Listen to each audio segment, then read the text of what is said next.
예, 지난 21일 민주당의 정필모 선관위원장이 갑자기 자진 사퇴를 했죠. 그러면서 당내에서는 뭐 여러 가지 말들이 있었습니다만 일단 공식적으로는 건강상의 이유예요. 하지만 불공정 여론조사 논란 때문에 그만둔 건 아니냐 뭐 이런 뒷말이 나오는 가운데 어제 후임 선관위원장이 선임됐습니다. 바로 박범계 의원입니다. 지금 공천 갈등이 정점에 달한 상황에서 이 과제들을 어떻게 풀지 박범계 선관위원장 지금부터 직접 만나보죠. 어서 네, 오십시오. 오랜만입니다. 아이고 어려운 시기에 중책 맡으셨어요. 글쎄요, 중책인지는 모르겠는데 아무튼 해야 될 일인 것 같아가지고 승낙을 했습니다. 지금 공천을 둘러싸고 벌어지고 있는 이 당내 갈등 상황 어떻게 보고 계십니까?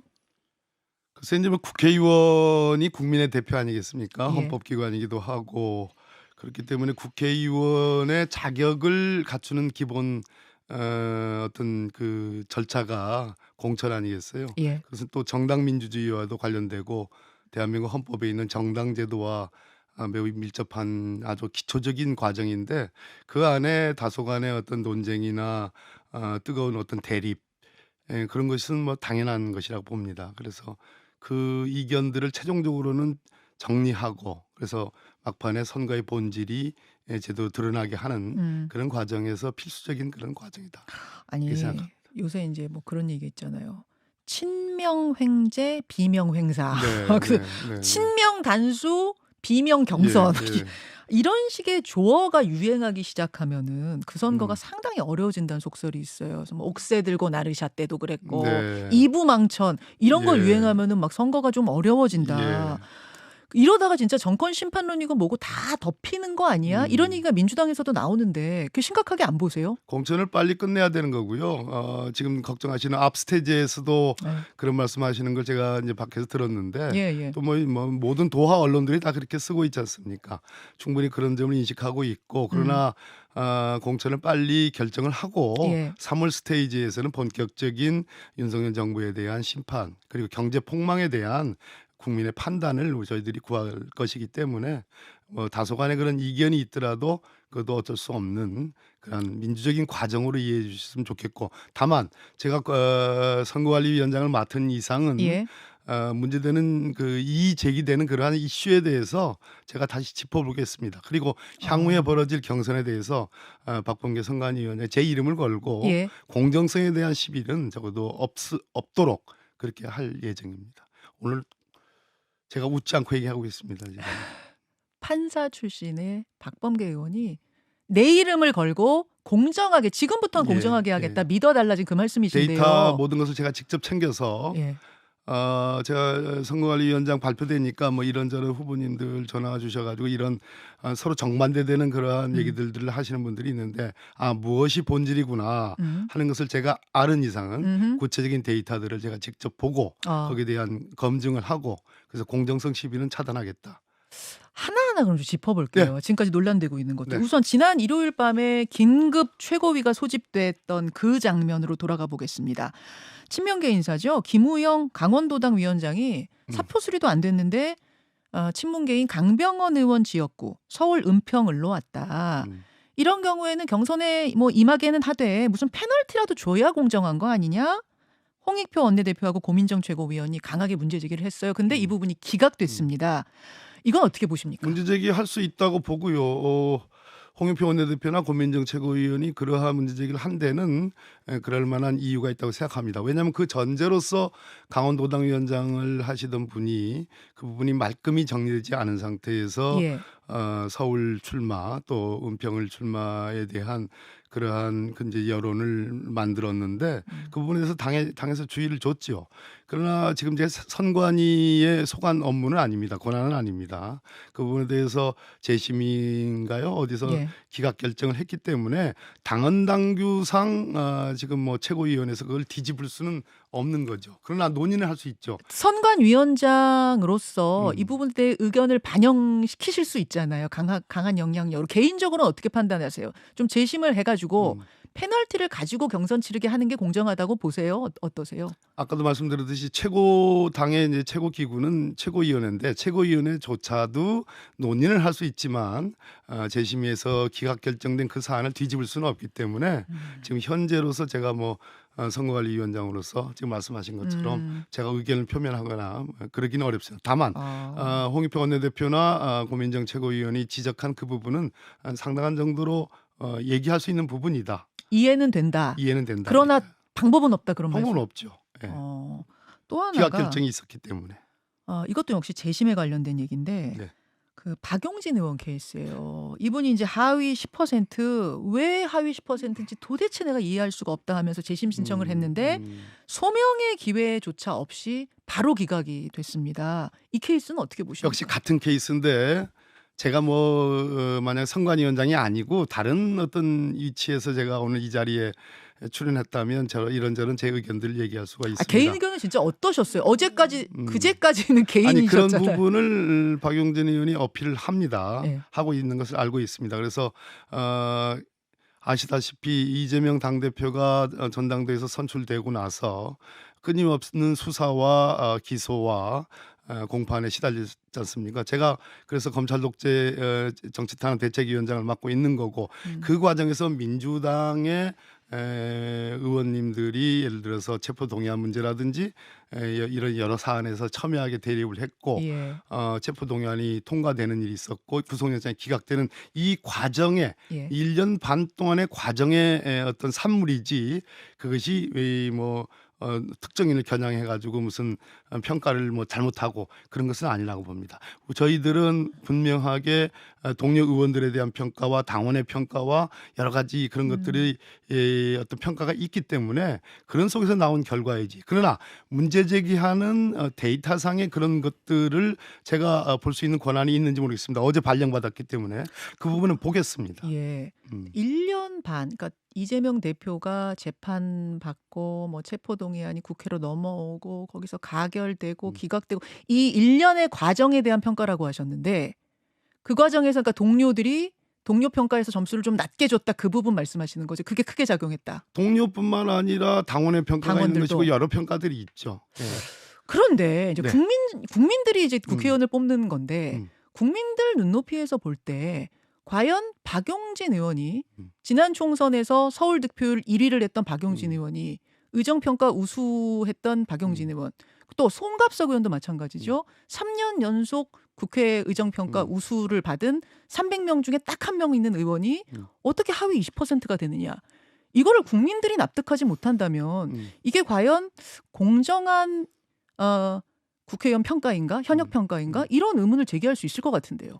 국민들의 평가는 본선인 4월 10일에 있는 총선에서의 평가고 지금 아까 제가 말씀드렸듯이 현재는 정당의 평가 내부 공천에 관한 공천 기준에 관한 것이죠. 그것이 상당 정도는 일치가 돼야 되겠지만 어찌됐든 정당 안에서 국민의힘인들 지금 현역 불패로 얘기되는 거기에 크게 기여하는 것이 당 기여도라고 해서 당 대표와 원내대표가 평가하는 그런 부분들이 작용하고 있다라는 그러한 기사들이 꽤 있지 않습니까?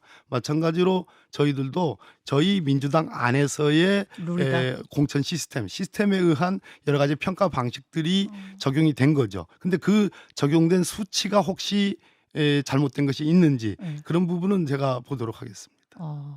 그러니까 동료 평가나 당원 평가 어떤 민주당의 룰에 의해서 이렇게 나온 공천 것이다. 시스템 공천에 시스템이 의한 이러한 걸 어떻게 하냐? 그렇습니다. 그것은 또 어제 오늘의 일이 아니고 지금 4년 전 최다 득표를 했다라는 것과 1년 반 정권을 저희들이 뺏기고 나서 그 뒤에 정말 우박오듯이 있었던 끊임없는 그런 정치 탄압 속에서의 민주당 내부의 어떤 그런 문제들이 상당 부분 노정된 것이 있는 거지요.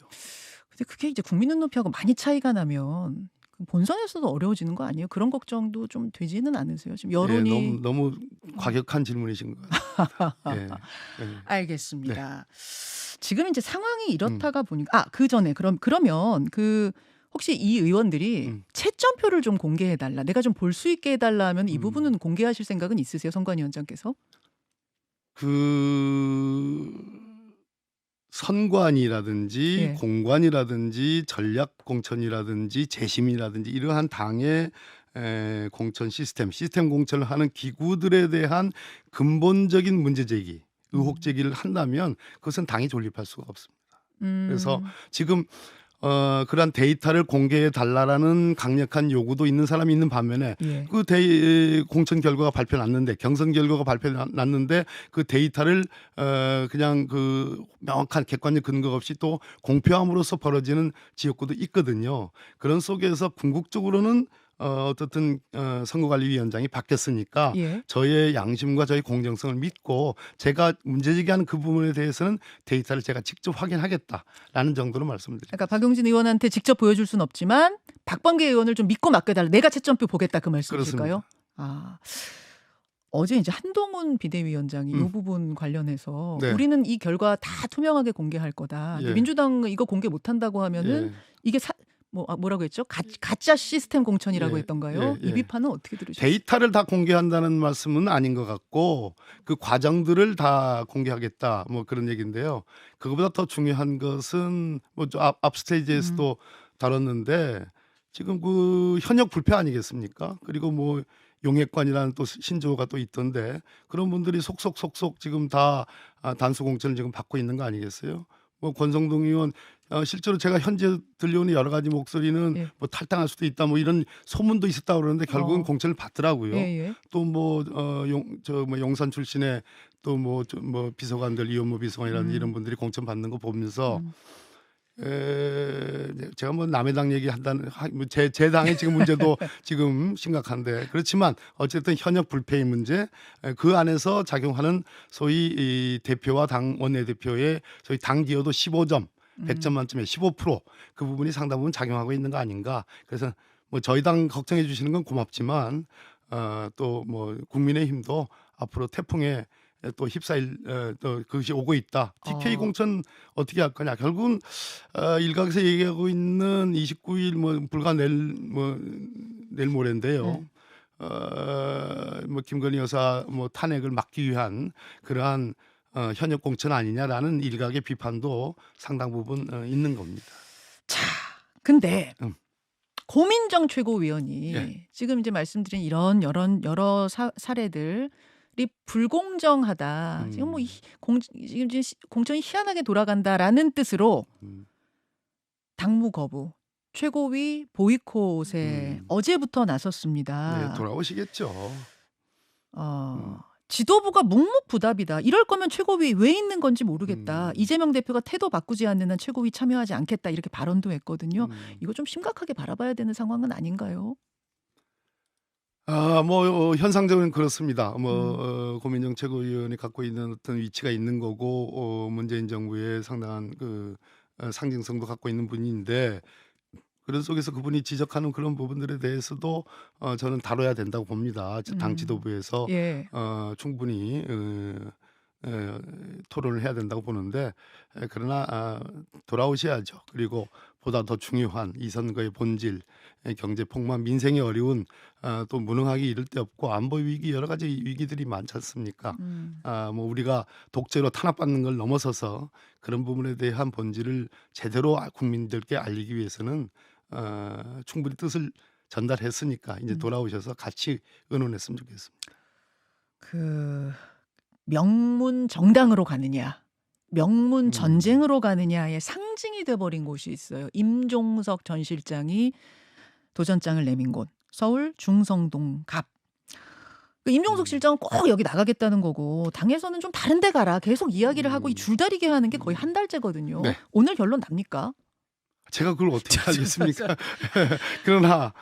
그러나 언론을 통해서 제가 관측하고 있는 건 있지만 예. 이제 본인이 거기서 이제 재선인가 뭐 3선인가 하셨죠 아마. 했다가 이제 홍익표 원내대표가 그 그렇죠. 자리를 예, 받았다가 이제 다시 빈 곳이죠. 그런 연고가 있는 곳에 돌아오겠다라고 하는 것은 또 개인으로서는 총수를 앞둔 개인으로서는 뭐 당연한 어떤 희망일 수도 있지만 또 당은 그분이 갖고 있는 상징성이라든지 경력, 특히 문재인 정부의 초대 비서실장, 대통령 비서실장을 했다는 그런 상징성, 또 어떤 명망성, 경쟁력을 생각해서 좀 더 어려운 곳에 출마를 해달라고 하는 당의 요구도 그게 뭐 가당치 않은 그런 얘기는 아니지 않습니까? 그렇기 때문에 이것도 역시 뭐 제가 뭐 선거관리위원장이 관여할 사안은 아니지만 충분히 뭐 조만간에 결정이 되지 않을까 그렇게 생각합니다. 그 안규백 위원장이 이 자리에 나오신 게 지난 네, 네, 네. 금요일인데 내주 초까지 결론 내겠다 하셨어요. 네네네. 그러면은 이제 어제 월요일은 지나갔으니까 아마 음. 오늘 좀 결론이 나지 않겠는가. 나야 되지 않을까요? 예. 그렇죠. 예, 그렇게 빨리 생각합니다. 마무리를 어떻게든 지어야 될 것 같은데 그렇겠습니다. 예. 선택지는 세 가지입니다. 컷오프 시킨다. 아니면 경선에 붙인다. 아니면 거기 전략 지역이니까 단수 공천 준다. 이 세 가지 중에는 개인적으로는 뭐가 좀 이 바람직한 해결책이라고 보세요? 임 실장께서 그 지역만을 고집한다면 해결의 여지가 크지 않다고 저는 생각합니다. 물론 뭐 경선 그런 여지도 있겠습니다만은 훨씬 더 당의 요구 그리고 본인이 갖고 있는 어떤 상징성을 감안해서 좀 더 유연하게 좀 본인이 결정하면 어떻겠나 하는 개인적인 임종수 실장을 바라보는 많은 사람들의 관점에서 그런 희망을 좀 얘기하고 싶습니다. 여전히 좀 다른 곳으로 가서 도전했으면 저는 개인적으로. 개인적으로 그렇게 함으로써 훨씬 더 모양이 갖춰지지 않는가 하는 생각. 근데 그 권유는 계속했는데 본인이 그거는 안 받아들이기로 지금 한 상황. 그러니까 너무나 강해서 그렇다면은 컷오프입니까? 모르겠습니다. 그건 제가 제 소관 여지는 아니지 않습니까? 예. 예. 컷오프를 하면은 이게 진짜 그야말로 뭐 명문 전쟁 같이 갈등으로 불거질 가능성은 어떻게 보세요, 중진으로서? 선관위원장으로서가 아니라 중진으로서 중진으로서 선관위원장으로서 말씀하시기 쉽지 않죠. 쉽지 않죠. 아까도 말씀드렸습니다. 왜 거기만이냐라는 연고가 있다고 그래서 뭐 우리 정치사에서 수없이 많은 뭐 자기 원래의 지역구를 벗어나서 다른 곳에 이번 공천에서도 마찬가지고요. 그렇기는 한데 한 달 전에 여기 도전한다고 했을 때 당에서 당과 다 협의를 해서 간 건데 이제 와서 이렇게 모르겠습니다. 하면은 그런 과정은 그것이 뭐 협의가 어느 차원에서 돼 있었던 문제인지요. 알겠습니다. 네. 오늘 아마 뭐 어느 쪽으로는 결론이 날 것 같아요. 그래야 될 것 같습니다. 또 하나 이슈가 도봉갑인데 여기에 이제 안규령 후보가 전략 공천이 됐습니다. 지난 대선 때 이제 YTN 아나운서 그만두고 대선 캠프에 합류했던 정치 신인이죠. 네. 약간 처음에는 가십 같았는데 어제 한동훈 비대위원장이 받아치면서 큰 이슈가 된 게 뭐냐면 이 안규령 후보가 유튜브에 얼마 전에 나가가지고 배우 차은우 씨보다 이재명 대표가 더 잘생겼다 뭐 이렇게 외모 월드컵을 했나 봐요. 1년 전 방송이죠. 1년 전이에요? 한동훈 위원장이 만약 국민의힘 후보 중에 내가 차은우보다 낫다고 하는 분이 있으면 절대 공천 못 받을 거다. 나 아첨꾼은 뭐 안 준다. 이런 이건 어떻게 받아들이셨어요? 안규령 후보죠. 이제는 공천을 받았어요. 안규령 후보가 고마워해야 될 일인 것 같습니다. 안규령 앵커가 뭐 큰 어떤 시청률이 높은 그런 방송에 출연해서 이제 인지도가 많이 높아졌지만 그래서 뭐 범국민적 인지도까지는 갖지 않았는데 한동훈 위원장이 그래 줌으로써 뜨는 거지요. 신인에게는. 그런데 한동훈 위원장께서 법무부 장관 하실 때부터도 그렇고 뭐 저하고도 뭐 많은 언어의 전쟁을 했지만 지금도 그렇게 하시고 좀 언어를 좀 아꼈으면 좋겠습니다. 위원장님답게. 알겠습니다. 여기까지 오늘 말씀 듣죠. 신임 선관위원장, 민주당 선관위원장 박범계 의원이었습니다. 고맙습니다. 네, 어려웠습니다. 감사합니다. 고맙습니다.